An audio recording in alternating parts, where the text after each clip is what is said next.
Grabe, napapanood ko lang to dati pero ganito pala ang feelings ng kumain ng Viva Max, lalo na kung may magic sarap tapos may gin po, nagdakilmitin. Sobra, great taste nga talaga no kwa. Amin sa nga tao to yamin, nakaluganin siya lang tihanin. Nagpunta nga kami sa may grocery store at nakita ko itong napakalaking gin. Mauna yung mga kinamamartukan. May nakita nga rin pala ako dito na sabi, sindihan ang araw mo. Heto siguro yung dahilan kung bakit may uram dun sa Los Angeles, California. Buti na lang walang ganun dito sa amin sa Lapa. Para naman magkaroon ng saysay at sarap yung relasyon nyo ng jowa mo, regaluhan mo ng magic sarap, panigurado magkakaroon kayo ng great taste na pagsasama. Alam mo yan yung pinagsasabi mo, sana all na ganun ginatangda. Pagkatapos nga naming maggrocery ng inang ko ng kanyang ilako ay dumiretso na naman kami dito sa may ihawan ng pinsan ko. Lumipat nga pala sila ng pwesto, nandito na sila sa pagitan ng Java Commercial Building at Dimsum. Syempre, nandito pa rin sila sa may Libertad, Cagayan. Kung quality at sarap lang naman ang pag-uusapan, kung para sa akin sila na yung number 1. At syempre mga beshi waknes ko, pagdating sa presyo, sila na yung isa sa mga kalakaan. Pasintabi po sa mga hindi kumakain ng dugo pero nag first bite na ako po. Grabe talaga mga beshi waknes ko, nagsarap na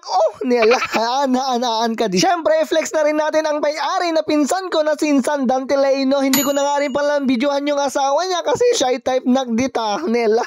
Kasama ko nga pala ang dalawa kong pamangkin ng aking mag-ina at si Modra Bells. Madami nga pala kaming in-order dito kasi agbibisit ang mga kasama ko. Halahan, joke lang, wala kasi ganito sa amin sa Bambantay. Grabe pala, masarap pala talaga itong inihaw na dugo. Heto ata yung tinatawag nilang Beba Max or Beta Max. Diyan mo, basta dati Max na to, the Max. Kasla kanyam to, the Max, di pa nagayat mo kanya na pero idi na first blood na kainsina na kanya ay nagsakitan mele. Tila damang ibagbagamon George at sinunod ko nga na kinain tong isaw. Alam niyo ba kung bakit tinawag tong isaw? Kasi noong unang panahon wala pang disposable cup kaya ang ginagawa nila isaw sa sausaw nila sa suka. Nila nagkorny na joke mo George. Speaking of suka, ininom ko amin din nalak nga suka iso na pa na naghirit. Okay sa ba malugid ang samot ti sukat ti kay inom ko. Ito nga rin pala ang isa sa nagpapasarap sa ihaw-ihaw nila mga beshi waknas ko kasi hindi nila tinipid sa rekado tong sausawan nila. Sa mga nakasubok na po ng inihaw nila, pa-comment nga po sa baba at pa-share na rin po para mapanood ng iba para dumami yung customer nila. Wait lang, slow mo tayo man dito yung banda ni Alape kas dyan nagnato takikit mo. Becky ka nga talaga. Dapat ito magaring nga aso di background ti voice over na. Heto nga ang aming aling Kailit at tignan nyo naman ang dami na niyang nanganan at mga beshi waknas ko, pabisita naman po sa kanyang page. Meron na po siyang 1,100 followers. So sana all. At sinunod ko nga na kinain ang aking isa sa favorite na Bopis. Grabe talaga mga beshi waknes ko, naimas ti taba-taba nakasla kanyak medyo nataba iso nga naimas na nga talaga confirm ni Allah.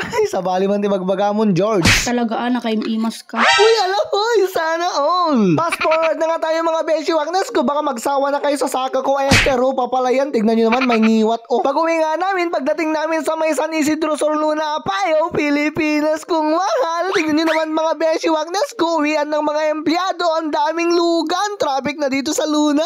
Konting-konti na lang, pag nasolbar ko na tong problema, kukuha na talaga ako ng sasakyan. Alam niyo ba mga beshi waknes ko kung ano yung problema ko? Wala akong panggatang. Alakastan, nagaduman din na ibagakon, tong biga man na, nagyaman di pa nagbuyayo, babush.